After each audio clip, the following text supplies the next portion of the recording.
Chapter 5 Saved Again. Suddenly, there's another loud bang, but this one's louder than the first. Already on edge, Miko reflexively snaps her shotgun to the left and points it toward an adjacent office door labeled Jory Dinkleford as it spontaneously explodes outward without any warning. Startled by the door's sudden eruption outward, Miko impulsively pulls the trigger on her 12-gauge Mossberg and blows the door into splinters. Miko tries to rack the shotgun and reload, but she isn't quick enough as a homely-looking man who's obviously out of his mind comes barreling through the doorway and rushes toward her. "Grask!" he shouts with a bestial tone of savagery that freezes Miko dead in her tracks. Forcing himself to move full speed, Phonte quickly pushes Miko out of the way as the slovenly, crazed man dressed in tattered clothing lunges forward and fiercely grabs Phonte by the shoulders. Learning from his encounter with the maniac across the street from his house earlier that day, he makes no attempt to overpower the man's brute strength as he rushes forward. He simply pivots on his back foot and redirects his assailant's forward momentum into the door frame behind him with clumsy effort. Full of adrenaline, as the heat of the moment intensifies, Miko quickly scrambles back into position and tries to take aim at the crazy man. "I can't get a shot!" she shouts frantically as she watches Phonte drive the maniacal man headfirst into the doorframe with a heavy thud. Stunned and disoriented, but still very much conscious, the rampaging psychopath whirls around with a clenched fist that would have separated Fonte's head from his body if it connected. But thanks to the combative instincts drilled into him as an army brat who grew up with a colonel for a father, Phonte quickly ducks low as the man's fist flies over his head and leaves him with a wide-open shot. "The window! Be ready!" Phonte shouts frantically as the barbaric crazy man lunges at him while ignoring the glistening chrome pistol, now taking aim at his midsection. Suddenly, 3 quick gunshots ring off in rapid succession as Phonte fires the .45 point blank into the crazy man's torso and causes him to flail backward into the center of the office. Anxious to put an end to this right now before they lose their 2-on-1 advantage, Miko pulls the trigger of her shotgun and delivers a thundering spread shot of lead to the man's gut that sends him toppling backward off his feet and into the window next to the secretary's desk, cracking it from impact. Leaving no time for the man to recover, Phonte jumps to his feet without missing a stride and springs forward with a right-legged front kick to the man's chest that thrusts him backward hard enough to shatter the glass and send him through the window that's 6 stories above the ground. Miko rushes around the secretary's desk and darts to the window beside Phonte just in time to see the flailing madman slam into the sidewalk below with a bone-cracking thud that reverberates with resounding finality. But that isn't all there is to see through the window, as Phonte and Miko quickly notice the area now swarming with crazies all over the streets. Zoned-out psychopaths of all shapes and sizes that covered everyone from grown men and women to small children can now be seen aimlessly roaming the streets in massive groups. "This is very bad," Miko says morosely as she's unable to keep the obvious observation from escaping her lips. Eyes wide with anxious uncertainty, Phonte directs his attention up the block toward the intersection where they left Miko's truck and sees dozens of crazies flocking westward as a faint barking can be heard in the distance. Knowing the bark of Casper anywhere, Phonte quickly turns away from the window with urgency as he begins making his way toward the door without hesitation. Miko immediately darts across the room from behind Phonte and jumps in front of the doorway to block his path. "Phonte, wait! I know what you're thinking about doing, but listen to me when I tell you that would be a very bad idea right now. I know you're upset about your mom and everything, and I know you love your dog and all that. I really like Casper too. But right now, the absolute best option for survival that we have is to bunker down here for the night. Anything other than that is going to get us killed," she says pleadingly as she stretches both arms outward to block the door. "Look, Casper may be just a dog to you, but he's family to me. And if you think I'm going to just stand here and let those psychos kill the only family I might have left in this world, you are out of your damn mind. Now get out of my way," Phonte says sternly with a furrowed brow of aggression. Miko doesn't budge from her spot, though.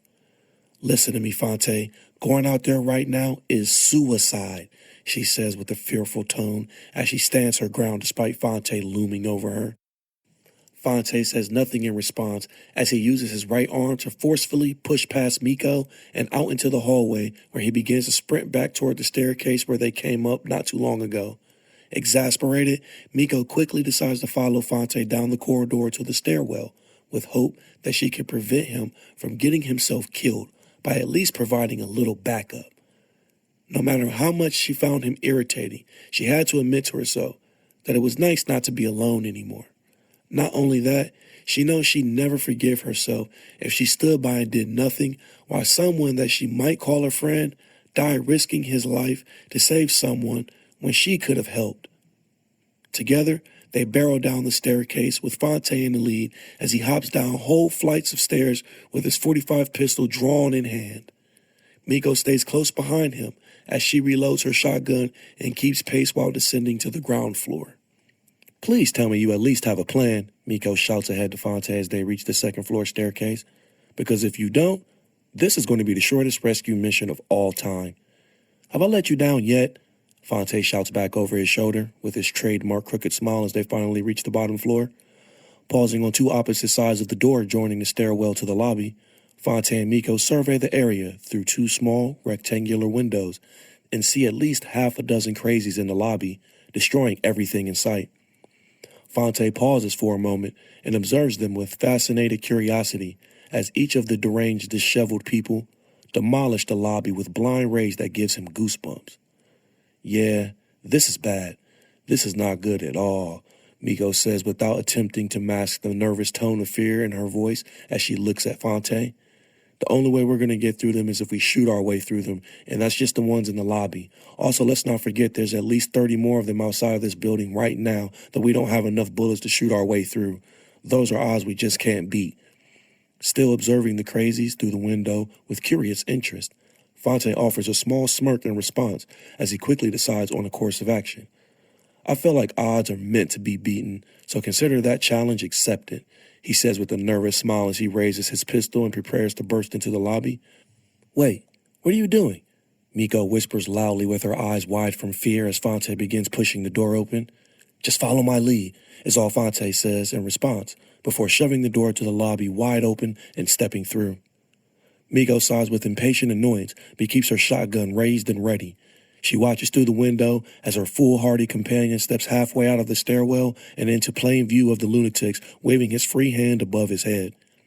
"Hey, you with a 20-gallon bucket head. Anybody ever tell you you look like the love child of Jerry Springer and Miss Doubtfire?" Phonte shouts with an indignant grin as all 6 lunatics in the lobby suddenly turn and face him simultaneously.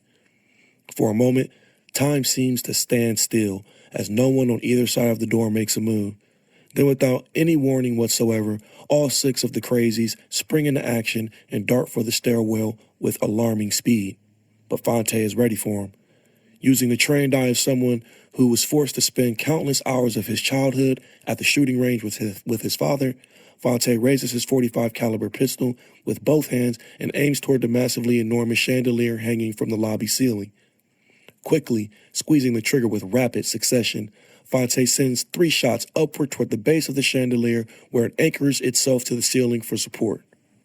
2 of the 3 shots hit their mark against a circular-shaped object that connects several suspension cables together and causes it to shatter. That's when gravity takes over and pulls the 1,500-pound light fixture in the center of the lobby, crashing downward with tremendous speed and force. Making no effort to take cover or avoid the falling chandelier in any way, 3 of the 6 crazies are smashed beneath the massive heap of falling metal and glass as they sprint toward the stairwell. The thunderous crash reverberates loud enough to make Miko jump in reaction to the sudden sound. Unfazed by the surprise maneuver, the remaining crazies dart around the debris with lightning speed and continue toward the stairwell. With no option now but to fall back, Phonte quickly retreats backward into the small corridor and takes aim at the door as he crouches down onto one knee and glances toward Miko. "Here they come. Just use the door as a choke point to blindside them, and we're out of here," Phonte yells with a frantic urgency as he levels his pistol and waits for the crazies to burst through.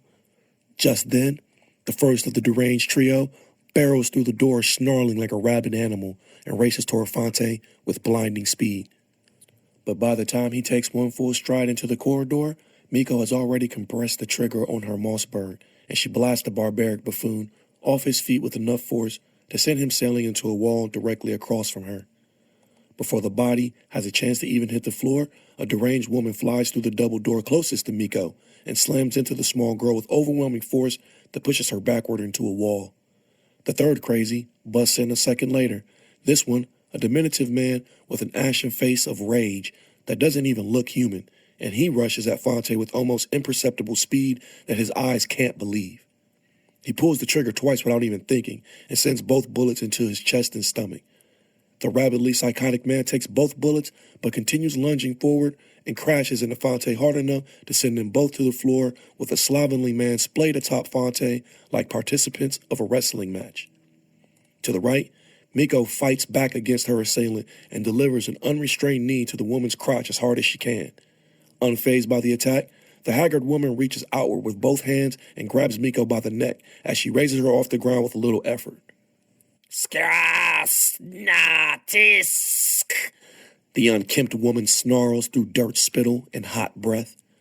Overwhelmed by the strength of the death grip around her neck, Miko immediately begins to panic as she's lifted from the floor of the stairwell, but she keeps her composure long enough to slide the barrel of her shotgun under the woman's chin and pull the trigger. The report is deafening in her face as the woman's head explodes like a smashed pumpkin and showers the entire stairwell with her brains. Immediately, the woman's grip loosens around her neck and Miko slips free to the floor where she falls to her hands and knees, gasping for air with desperate need.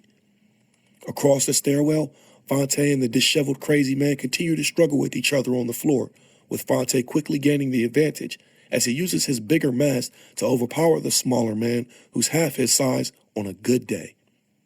Rashishmak! The man growls with visceral anger and fury as he flails his arms outward and tries to rake out Phonte's eyes while they roll around on the floor. Now choosing to use his own wasted momentum against him, Phonte quickly redirects the flailing motions of the small man with a swift transition that allows him to wrestle his way on top and pin the front of the small man's body to the ground with overwhelming force.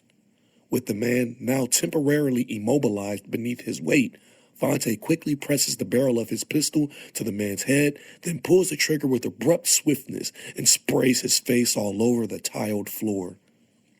I swear to God, if you get me killed today, Miko says through choked gasps of air as she rises to her feet and rushes to the doorway to make sure there were no more crazies coming.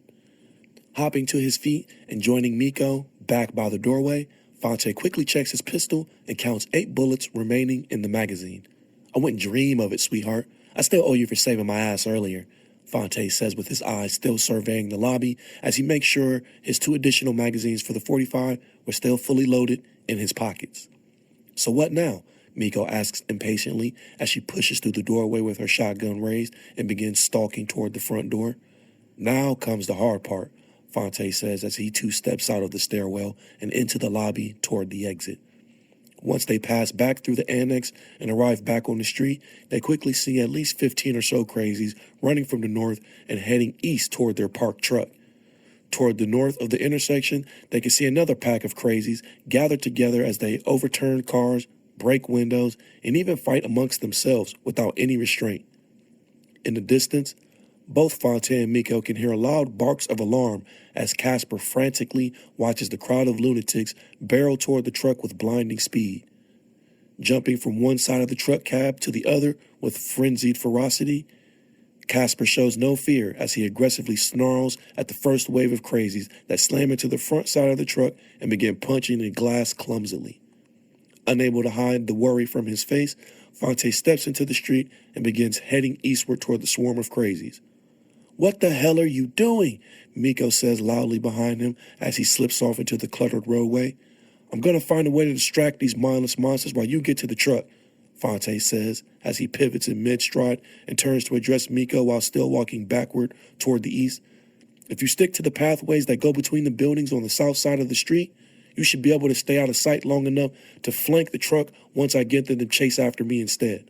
Once you make the engine fired up, and I'll be right behind you. Then we can blow this joint quicker than you can say Aunt Jemima pancake pie 10 times fast." Who?" Miko responds with agitated exasperation as her brow furrows. Phonte just laughs with another crooked grin as he turns back around without another word and begins running toward a fire truck parked about 5 meters away from his mother's office. Miko just rolls her eyes again and shakes her head in annoyance as she clutches her shotgun in both hands and sprints off to the south side of the street where she ducks into the shadows and races eastward toward the truck. Unaware that help is on the way, Casper continues barking rabidly as half a dozen slovenly deranged lunatics slam their fists into the glass windows, which begin to crack more and more after each booming blow. From the rear, another half dozen or so crazies climb into the truck bed and onto the roof of the truck, where they also begin trying to tear into the truck's cab with their bare hands.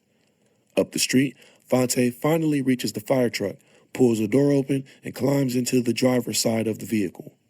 Once inside of the truck, he quickly begins scanning the available vehicle controls, looking for a specific set of switches to activate. After a few moments of looking around with befuddled puzzlement, Phonte quickly realizes that he has no idea what specific set of switches or buttons will accomplish what he needs done, so he decides to go with Plan B instead. Deciding to quickly flip every switch, turn every dial, and press every button on the dashboard controls, Phonte doesn't stop until the truck's emergency siren finally blares to life with a deafening shriek that painfully pierces his eardrums and makes him grit his teeth in discomfort. Almost instantly, every crazy person within a 2-block radius turns their attention to the fire truck as the swirling red lights flash up and down the street in sync with the wailing siren that continues to bray loudly in all directions. Immediately noticing their attention focused on him, Phonte slides out of the fire truck and walks to the front of the vehicle as the mob of deranged psychos surrounding Miko's truck turn away from the pickup and begin running toward the source of all the noise. Turning his head to the north side of the intersection nearest to his mother's office building, Phonte sees another, larger flock of maniacs mark his position as they too start charging toward the fire truck, growling and snarling like rabid animals locked onto a kill. Okay, maybe this was a bad idea, Phonte says to himself as he turns his head to the southeast and catches a glimpse of Miko dashing through the shadows toward the pickup truck where Casper remains in a frenzy of barking panic. Estimating that the two groups of maniacs would converge on his position within moments, Phonte decides that the only way he can get back to the truck in one piece is to go straight through the middle of the crowd. He didn't have enough ammunition to shoot them all, of course, but that was okay, because he didn't have to. Deciding that all he needs to do is shoot enough of them in order to cut himself a path through the disorganized crowd, Phonte quickly sprints forward as he sets his sights on the pickup truck ahead and doesn't look back. With the coast now clear, Miko makes her move from the shadows and darts toward the pickup truck as she visually sweeps the area to make sure there were no crazies still around lingering in the area. Still barking copiously as he watches the mob of maniacs run away from the truck, Casper doesn't even notice Miko's presence until the driver's side door swings open and she jumps in. Startled, the Siberian Husky instinctively snaps his head around and lunges toward the door, but quickly stops himself in the middle of his jump as he recognizes Miko's face and scent. Clearly happy and relieved to see his new friend hopping into the vehicle and starting the engine to leave, Casper pounces into Miko's lap and begins licking her face profusely with immense gratitude. Okay, boy, okay, yeah, I know. I missed you too, but right now, we have to go, Miko says with a stern edge to her voice as she pushes Casper out of her lap, throws the truck in the drive, and heads up the street. Seeing no way to reach Phonte's position through the car-cluttered street, Miko swings the steering wheel to the left and straightens it out as she slams the accelerator and jumps the curb onto the sidewalk, heading west toward her friend. Doing her best to look through several web-like cracks in the windshield, Miko sees Phonte open fire at the crowd of snarling schizoids as he adjusts his running route toward the truck coming down the sidewalk. Using the cars in the street as a protective barrier to keep space between him and the oncoming wave of lunatics, Phonte fires off 8 rounds into the crowd, dropping 3 of the crazies in mid-stride. Then he quickly weaves himself in between several vehicles to bring himself within 15 yards of Miko and the approaching pickup truck. Almost there, Phonte says out loud to himself encouragingly as he glances over his shoulder and fires the last 2 bullets at his pursuers before turning forward to eject the magazine. One of the 2 shots completely misses its target and flies harmlessly into a building across the street, but the other bullet strikes a random teenage boy clustered on the right side of the mob. The boy takes the shot to the chest and stumbles in mid-stride, but he keeps running despite the bullet throwing off his center of gravity and causing his sprint to lose speed. Unable to keep up, the boy falls behind, but others instantly step forward to take his place in the front of the ravenous mob as it continues chasing Phonte through the clustered maze of cars. Sensing the distance between them closing fast as he begins to feel winded, Phonte quickly shoves the empty magazine into his back pocket and pulls out another one that's fully loaded and slams it into the bottom of his pistol. With his attention diverted to reloading his gun while still sprinting toward the pickup truck, Miko is forced to watch helplessly as Phonte is blindsided by one of the crazies who leaps over the backside of a car and tackles him from behind with surprising speed. "Oh no, he's not gonna make it!" Miko shouts in dismay as Phonte and the crazy man disappear from view and crash to the ground. Without thinking, Miko parks the truck, snatches up her shotgun, and turns to jump out, but suddenly she stops herself as she considers the situation. Rushing out into the street would do no good, considering that by the time she was able to reach Phonte, the other crazies would surely have him surrounded by then, and they'd both be trapped with no way out. Was there any logic to that sort of plan of action? Sighing out loud, she resigns herself to staying put in the truck. Miko tries not to beat herself up for not going to help, and prays with all her heart that Phonte is able to recover from the attack and make his way to the truck before it's too late. Phonte, caught by surprise, falls forward and slams into the ground with a hard thud, causing the .45 pistol to fumble from his hand and take an unfortunate bounce several feet to the left where it lands under a nearby car. Instinctively rolling to his side underneath the lumbering man with a sunken face, Phonte quickly shifts his body and rolls into his back as he whips his right fist upward through the air and cracks the man across the temple. The man's head snaps to the sides violently as he lets out a bellow of rage and counters the strike with a massive right fist of his own that slams into Phonte's jaw with a dull thud. Stars of pain instantly explode across his vision as the force of the blow jars his brain's equilibrium. Yeah!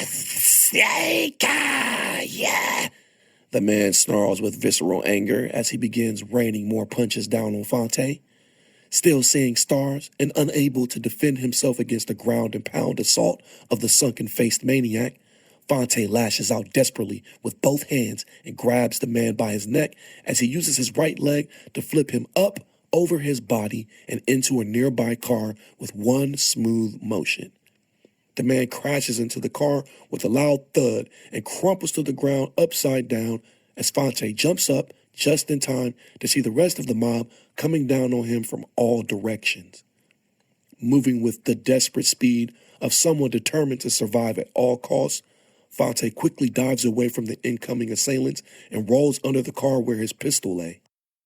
Once on the other side of the car, Phonte quickly reaches back underneath the vehicle, retrieves his pistol, chambers around, and fires 4 shots in quick succession at the first crazies to pursue him. Blood, brains, and skull fragments splatter in every direction as Phonte opens fire in the faces of 2 crazies who attempt to attack him underneath the car. Still suffering from the vicious head blows delivered by the sunken-faced man, Phonte rolls backward and jumps to his feet as 4 more crazies hop over the top of the car and charge him head-on. "Woohoo!" Miko shouts triumphantly as Phonte suddenly pops up from the ground still in one piece. Casper also expresses his joy from the passenger seat by continuing to bark profusely as he jumps on the dashboard and leans closer to the windshield to get a better view of the situation. Miko honks the trunk horn obnoxiously and flashes its headlights to catch the attention of Phonte and instantly lets out a sigh of relief when she sees him turn and dash toward the truck instead of staying to shoot it out with the mob of crazies. Quickly leaning over Casper toward the passenger side door, Miko grabs the handle and pushes it outward as Phonte hops over the hood of a car and closes in on the truck. From behind him, Phonte can hear the chorus of growls and snarls getting closer as his legs begin to burn with the fire of 1,000 suns, causing his stride to lose speed and falter long enough for the crazies to close the distance. Digging deep and summoning every bit of willpower and determination that he can muster, Phonte lets out a series of loud, awkward grunting noises as he pushes his running pace back up and puts some needed distance between him and his pursuers. The last 5 meters of his run feels like 5 miles, but Phonte finally makes it to the pickup truck and dives into the passenger side after one final burst of speed. Go! He shouts with exhaustion as he quickly seats himself and slams the door shut as hard as he can. Not needing to be told twice, Miko throws the gear shift downward into drive and slams the gas to the floor, causing the tires to peel out as the first wave of crazies finally reach the truck and start attacking it from all sides. Fractions of a second later, the truck is propelled forward at high speed as two of the crazies leap onto the hood of the vehicle and begin pulling themselves upward toward the windshield. See, I told you odds were meant to be beaten, Phonte says with a weary, crooked grin as Miko shoots him an icy glare of aggravation from the driver's seat. How about you just get these crazy lunatics off my truck so I can... Miko starts to respond angrily as she's cut short in the middle of her sentence. Right then, almost as if on cue, the two crazies on the hood fly backwards as the truck barely clips the front end of another vehicle that's half parked on the sidewalk. The sudden small impact is enough to send them swerving sharply to the right and head on into a building next to them as a result. The violent collision brings the vehicle to a complete stop as everyone inside is hurled forward upon impact. Miko and Phonte both throw their hands up to shield their face, but they're too late as their bodies rock forward uncontrollably and send them flying into the windshield headfirst with a sharp cracking sound. Casper isn't too far behind either of them as his small body flies forward and crumples his head against the dashboard hard. For a moment, nobody moves as the sirens of the fire truck continue wailing in the distance. Struggling to keep conscious, Phonte raises his head from the dashboard and groggily looks around with an expression of pure confusion displayed across his face. Across from him in the driver's seat, he sees Miko's head laid upon the steering wheel with a deep gash going across her forehead as she lay unmoving with her eyes shut. Turning to look out the back window of the vehicle next, Phonte sees the herd of crazy lunatics swarm into view and surround the truck as they begin attacking it from all sides once again. Still struggling to fight unconsciousness, Phonte dizzyingly fumbles around in the passenger seat and tries to find his .45 caliber pistol, but has no success as one of the psychos pounding on his window finally smashes the glass inward. Too weak to move, Phonte makes no attempt to escape the man as he reaches through the window and grabs him by the shoulders to drag him out. Instead of struggling against the man's pull, Phonte groggily decides to use what little strength he can to dazedly reach across the middle of the seat and grab Miko's shotgun as he feels the curtain of unconsciousness starting to fall on his mind with alarming alacrity. Just then, in that instant, without preamble or warning of any kind, the unmistakable sound of automatic gunfire fills the air around the pickup truck as the man grabbing Phonte is suddenly riddled with bullets that spray splatters of blood in every direction. Still stunned and disoriented with unconsciousness creeping up quickly to claim him, Phonte hears indistinguishable commotion coming from outside the truck as the passenger door is ripped open and a tall, bearded, scruffy-looking man with red hair, dressed in hues of white, gold, and blue, steps into view with an AR-15 in his hands while gunshots continue to ring out all around the truck. Looks like today is your lucky day, pal, the strange man says to Phonte with a gritty, cavalier smile. Speechless and unable to respond in any way, Phonte's eyes simply roll back into his head and his body goes limp as he finally falls into the black oblivion of total unconsciousness.